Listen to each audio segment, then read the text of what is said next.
नमस्कार। कैसे हैं आप सब।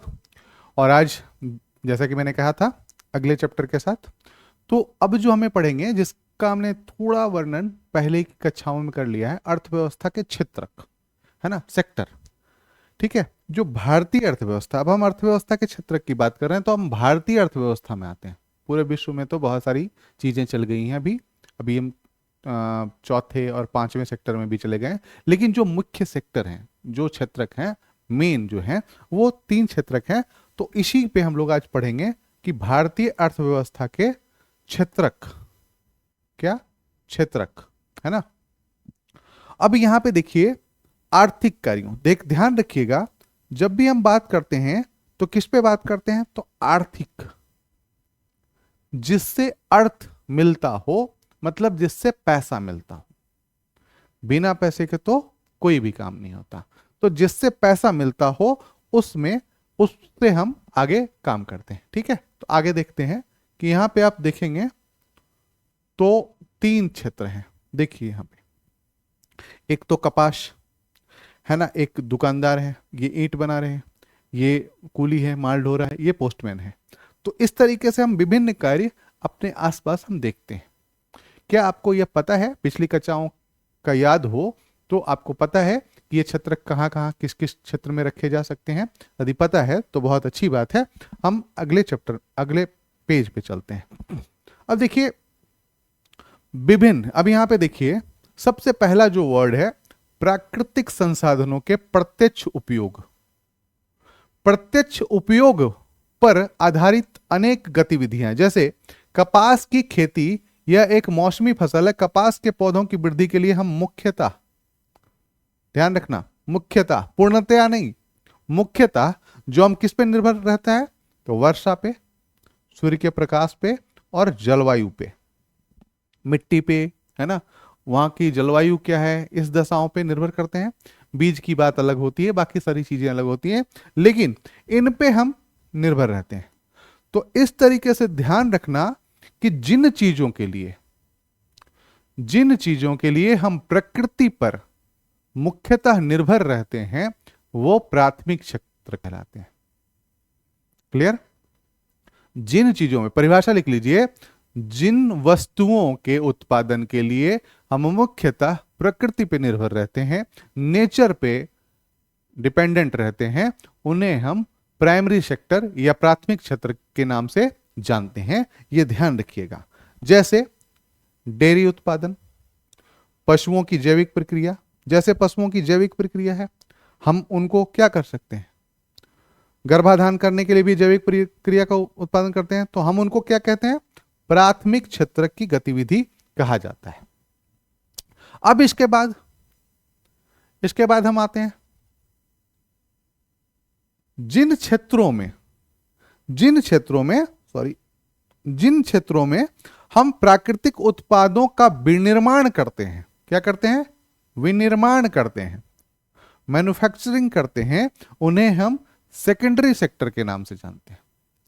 अब यहां पे ध्यान रखिए, प्राइमरी सेक्टर जो है या प्राथमिक क्षेत्र जो है वो किस पे निर्भर है, नेचर पे। सेकेंडरी सेक्टर किस पे निर्भर है, प्राइमरी सेक्टर पे। और टर्सरी सेक्टर, अब जो तृतीयक क्षेत्र है, अभी उसकी बात करते हैं। अब यहां पे देखिए, इसलिए विनिर्माण प्रक्रिया अपरिहार्य है। तो ये जो चीजें हैं वो क्या कहलाएंगी, द्वितीयक क्षेत्र की गतिविधियां। ठीक है, क्लियर हो गया। जैसे मान लीजिए कपास के पौधे से रेशे प्राप्त करते हैं और उसके बाद सूत काटते हैं और फिर कपड़ा बनाते हैं। गन्ने को हम पिराई करके उसका गुड़ बना लेते हैं। यह क्लियर हो गया होगा। आगे चलते हैं।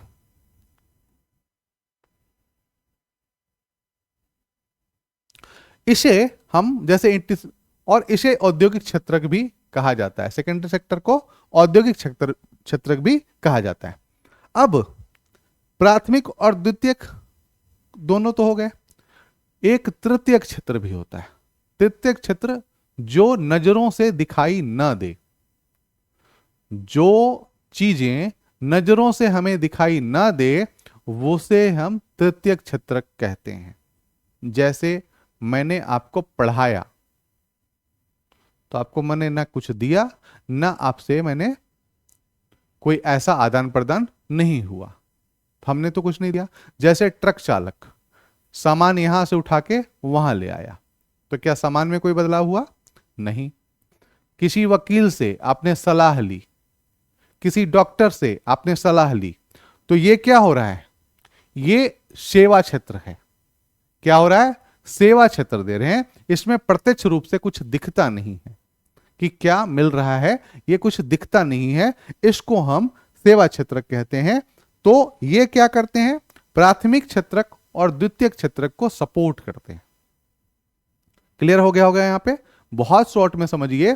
प्राइमरी सेक्टर नेचर पे depend, secondary sector primary sector पर डिपेंडेंट, और तीसरा एक क्षेत्र जो सेवा क्षेत्रक है वो नजर में नहीं आता।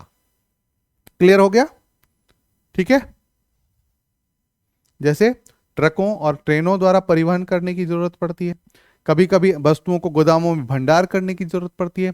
भंडार मान लीजिए है, वहां पे हमने वस्तुओं को रखा और फिर निकाल के ले गए। भंडार जहां का तहां पड़ा हुआ है, वस्तु थी, वस्तु नहीं है, फिर वस्तु आएगी, फिर वस्तु चली जाएगी, फिर वस्तु आएगी, फिर, तो इसको रखने का जो खर्चा ले रहे हैं वो सेवा क्षेत्र है। इस तरीके के जितने भी क्षेत्र हैं, जैसे वकील हैं, टीचर हैं, धोबी है, या फिर आप कंप्यूटर बनाने वाला है, मतलब कोई भी, ठीक है, तो वो पूरा सेवा क्षेत्र कहलाता है। यहां तक मुझे लगता है आप लोगों ने क्लियर कर लिया होगा। अब यहां पे देखिए कई उदाहरण दिए हुए हैं। जैसे कल्पना करें यदि किसान किसी चीनी मिल को गन्ना बेचने से इनकार कर दे तो क्या होगा? मिल बंद हो जाएगी। तो प्राइमरी सेक्टर पर सेकेंडरी सेक्टर निर्भर है, और प्राइमरी सेक्टर किस पे? नेचर पर निर्भर है। अब नेचर खराब हो जाए तो सिग्नेचर खराब हो जाएगा, मतलब नेचर खराब हो जाए तो हमें खाना नहीं मिलेगा। और ग्लोबल वार्मिंग का मामला इसी पे चल रहा है कि ग्लोबल वार्मिंग यदि बढ़ती चली गई तो हमारे यहां वर्षा की मात्रा अधिक हो जाएगी, सूखे की मात्रा अधिक हो जाएगी, और प्राइमरी सेक्टर उत्पाद जो है वो कम होता चला जाएगा, जिससे हमें वस्तुओं की आपूर्ति नहीं हो पाएगी और हमारे जीवन पर प्रभाव पड़ेगा, मानव जीवन पर, मानव के साथ साथ अन्य पशुओं के जीवन पर भी बहुत ही दुष्प्रभाव पड़ेगा। ठीक है, तो ये क्लियर हो गया होगा। और आप यहां से देख सकते हैं कि ये क्या क्या है। आगे चलते हैं। ये पूरा, हाँ, जैसे इन पर विचार करें, आप यहां पे देख लीजिएगा। जैसे दर्जी, ठीक है, ये क्या है? पुजारी क्या करते हैं? तो प्राथमिक क्षेत्र, प्राथमिक, द्वितीयक और तृतीयक में अभी बांट लीजिएगा आप लोग, ये काम कर लीजिएगा। आगे चलते हैं। तीनों क्षेत्रकों की तुलना। अब यहां पे ध्यान रखिए कि तीनों क्षेत्रकों की तुलना करी जाए तो सबसे बढ़िया कौन सा होता है? विविध उत्पादनकारियों से काफी अधिक मात्रा में, साथ ही इन क्षेत्रकों, आपको पहले मैंने बताया था कि जहां पे भी, जिस देश में भी प्राथमिक क्षेत्र की हिस्सेदारी सबसे ज्यादा हो वो क्षेत्र अल्प विकसित या गरीब देश कहा जाता है ना, क्योंकि वहां पे टेक्नोलॉजी का प्रभाव बहुत ज्यादा नहीं होता है। अब देखिए, साथ ही इन क्षेत्रकों में काफी अधिक संख्या में लोग वस्तुओं और सेवाओं के उत्पादन के लिए काम करते हैं। ध्यान रखिएगा, जैसे मान लीजिए व्यवसायिक उत्पादन की बात नहीं कर रहा हूं मैं, ऐसे अफ्रीका में अभी भी प्राथमिक क्षेत्र के लोग लगे हुए हैं। जैसे भारत में आज भी प्राथमिक क्षेत्र की जो हिस्सेदारी है वो काफी है। कृषि कार्यों में बहुत ज्यादा लोग लगे हुए हैं, इससे प्रचंड बेरोजगारी भी है, बहुत सारी समस्याएं भी हैं, है ना। तो इस तरीके से आप यहाँ पे देखते हैं तो उस क्षेत्र में कितने लोग उस क्षेत्र में काम करते हैं। अर्थव्यवस्था में कुल उत्पादन और रोजगार की दृष्टि से एक या अधिक क्षेत्रक प्रधान होते हैं, जबकि अन्य क्षेत्रक अपेक्षाकृत छोटे आकार के होते हैं। ध्यान रखिएगा, सबसे ज्यादा नौकरी देने वाला क्षेत्रक विनिर्माण क्षेत्रक, सेवा क्षेत्रक भी है और प्राथमिक क्षेत्रक भी है। लेकिन यहां पे जिस क्षेत्र में सबसे ज्यादा रोजगार लोगों को मिलता है उस देश की स्थिति उसी के अकॉर्डिंग गिनती की जाएगी या गणना की जाएगी। ठीक है, तो आगे चलते हैं। प्रत्येक क्षेत्र की विभिन्न वस्तुओं और सेवाओं की हम गणना कैसे करते हैं। अब यहां पे यह भी ध्यान रखना है कि पूरे देश में कितना उत्पादन हुआ इसकी गणना कैसे करेंगे। जैसे मान लीजिए कितना गुड़ बना, कितना चावल उत्पादन हुआ, तो पूरा का पूरा जो मामला है, या किस टीचर ने कितने पैसे किससे लिए, ये सारी चीजें कैसे गणना करेंगे, इसका हिसाब करते करते तो पागल हो जाएगा कोई भी। तो फिर एक उपाय निकालते हैं। क्या उपाय निकालते हैं? अर्थशास्त्रियों का सुझाव है कि वस्तुओं और सेवाओं की वास्तविक संख्याओं का योग करने के स्थान पर उनके मूल्य का उपयोग किया जाए। कैसे, क्या किया जाए? मूल्य का उपयोग किया जाए। क्या किया जाए? मूल्य का उपयोग। अभी यहां पे देखिएगा आप लोग थोड़ा सा, है ना, कुल उत्पादन को कैसे गणना किया जाए, वस्तुओं सेवाओं की। ठीक है, तो कुल उत्पादन की गणना अंतिम वस्तुओं और सेवाओं की गणना का औचित्य है। तो अब यहां पे पूरा उत्पादन करने का मामला है कि कुल मूल्य का गणना किया जाए। अब इसमें भी एक और वर्ड है, अंतिम वस्तुओं और सेवाओं का। ध्यान रखिएगा, अंतिम वस्तुओं और सेवाओं, final goods, final goods and services. ठीक है, ध्यान रखिएगा, इसका क्या नाम है? Final goods and services.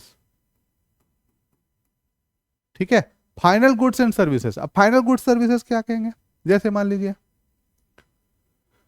एक कपास का उत्पादन हुआ, कपास के उत्पादन के बाद सूत बना, सूत के उत्पादन के बाद शर्ट बना, शर्ट के उत्पादन के बाद उसमें टैग लगा, सब कुछ हुआ, और जब वो कंज्यूमर तक आया तब उसके मूल्य की गणना होगी। नहीं तो हर क्षेत्र में कई बार गणना की जाएगी। जैसे मान लीजिए मैं यहाँ पढ़ाने आया हूँ तो यहाँ पे भी जनगणना हो जाए, मैं जिस घर में रह रहा हूँ वहाँ पे गणना हो जाए, एक और जगह पढ़ाने जाता हूँ वहाँ पे भी गणना हो जाए, तो मेरी गणना कितनी बार हो जाएगी? 3-4 बार हो जाएगी। उसी तरीके से जब कपास आया तब गणना हो जाए, फिर सूत बना तब गणना हो जाए, फिर कपड़ा बना तब गणना हो जाए, फिर रंगाई हुई तब फिर शर्ट बना, मतलब नहीं, ऐसे में तो कई बार हो जाएंगे। तो नहीं, अंतिम वस्तुओं और सेवाओं की गणना का ही औचित्य है। जैसे एक किसान किसी आटा मिल को 20 प्रति ग्राम गेहूं बेचता है, बिस्कुट कंपनी को 25 किलोग्राम, है ना, आटा के साथ चीनी और तेल जैसी उपयोग करती है, बिस्कुट के 4 पैकेट बनाती है, बाजार में भुगतों को 80 में बेचती है, तो बिस्कुट ही अंतिम उत्पाद है। ध्यान रखिए, जो उपभोक्ता तक पहुंच जाए वो ही अंतिम उत्पाद है। ठीक है, क्लियर हो गया यहां तक? तो अंतिम वस्तुओं और सेवाओं की ही गणना क्यों की जाती है? अब सेवा है, अब कई बार ध्यान रखिएगा, कई बार मैंने बताया कि कई बार गणना हो सकती है, मध्यवर्ती गणना हो सकती है कई बार, तो इसका जो मूल्य है वो बढ़ता चला जाएगा। इसलिए अंतिम वस्तुओं और सेवाओं की ही गणना की जाती है। ठीक है, आगे चलते हैं।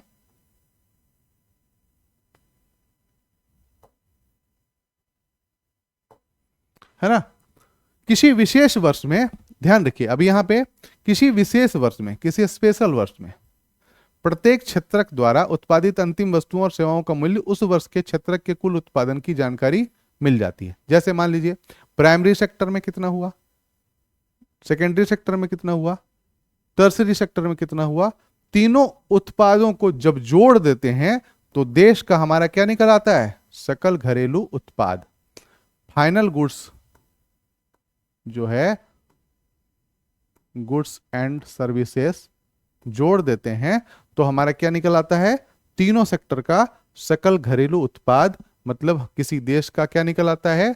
GDP, gross domestic product. ठीक है, किसी देश के भीतर किसी विशेष वर्ष में। अब क्या होता है, यहां देखिए परिभाषा है, किसी देश के भीतर किसी विशेष वर्ष में उत्पादित सभी अंतिम वस्तुओं और सेवाओं का मूल्य है। सकल घरेलू उत्पाद अर्थव्यवस्था की विशालता। तो अब यहां पे ध्यान रखना है कि अंतिम मूल्य ही सकल घरेलू उत्पाद है और किसी देश की अर्थव्यवस्था को यह प्रतिबिंबित करता है या दिखाता है कि उसकी अर्थव्यवस्था कितनी बड़ी है। ठीक है, जीडीपी क्लियर हो गया। अब यहां पे ध्यान रखना है कि भारत में क्या केंद्र सरकार के मंत्रालय द्वारा किया जाता है। यह मंत्रालय राज्यों, केंद्र शासित क्षेत्रों के विभिन्न सरकारी विभागों की सहायता से कुल संख्या और उनके सूचनाएं एकत्र करता है। ठीक है, अब यहां पे आगे देखिए क्या लिखा हुआ है।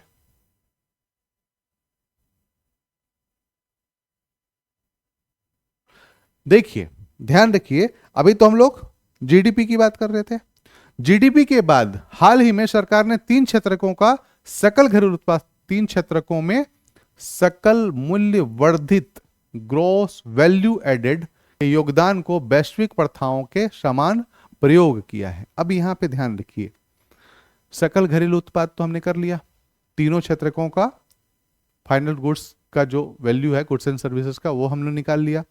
अब अंतरराष्ट्रीय स्तर पर ग्रॉस वैल्यू एडेड क्षेत्र या मूल्य वर्धित का योगदान ये किया जाता है। तो अब इसमें क्या करना पड़ेगा, क्या करना पड़ेगा, जो जीडीपी है, जीडीपी में टैक्स और सब्सिडी के लिए समायोजन के बाद, ठीक है, टैक्स और सब्सिडी के बाद समायोजन के बाद अर्थव्यवस्था के तीनों योगदान को मापता है। अर्थात जीवीए ग्रॉस वैल्यू एडिशन और जीडीपी के अंतर के बारे में अधिक जानकारी उत्तर कक्षाओं में, ठीक है। तो जो टैक्स है और सब्सिडी है उसको घटा दिया जाता है तो क्या निकल आता है, जीवीए ग्रॉस वैल्यू एडिशन। आगे पढ़ाएंगे जब अर्थव्यवस्था की क्लासेस चलेंगी तो पढ़ाएंगे इसको। तो अभी यहां पे आप ये देख लीजिएगा, ठीक है। यहां पर हम 3 क्षेत्रकों के उत्पादित उससे समझते हैं, है ना। क्षेत्रकों में ऐतिहासिक परिवर्तन। देखो, अधिकांश विकसित देशों के इतिहास में देखा गया कि विकास की प्रारंभिक अवस्था में प्राथमिक क्षेत्रक का ही आर्थिक सक्रियता सबसे महत्वपूर्ण क्षेत्रक रहा है। ध्यान रखिएगा, प्राइमरी सेक्टर पहले, सबसे पहले प्राइमरी सेक्टर हमारा सबसे मजबूत होना चाहिए। जैसे मान लीजिए हम जब कहते हैं कि हमारा डेमोग्राफिक डिविडेंड है भारत में, हमारे पास बहुत लोग हैं, बहुत लोग तो हैं पर वो 2 घंटे काम नहीं कर पाते, तो उसका कोई मतलब तो है नहीं। इसका मतलब है कि हमारे लोग, मतलब देश में लोग तो हैं पर वो स्वस्थ भी हैं, एजुकेटेड भी हैं और स्किल्ड भी हैं। तो सबसे पहले क्या चाहिए, स्वस्थ होना चाहिए। स्वस्थ होने के लिए क्या चाहिए, हमें खाना चाहिए। और खाना कहां से मिलता है, प्राथमिक क्षेत्र से ही, ठीक है। जैसे जैसे कृषि प्रणाली परिवर्तित हो गई, कृषि क्षेत्र समृद्ध होता गया, वैसे वैसे पहले की तुलना में अपेक्षाकृत अधिक उत्पादन होने लगा। उसके बाद और लोग अनेक अन्य कार्य करने लगे। क्लियर हो गया यहां तक, ठीक है।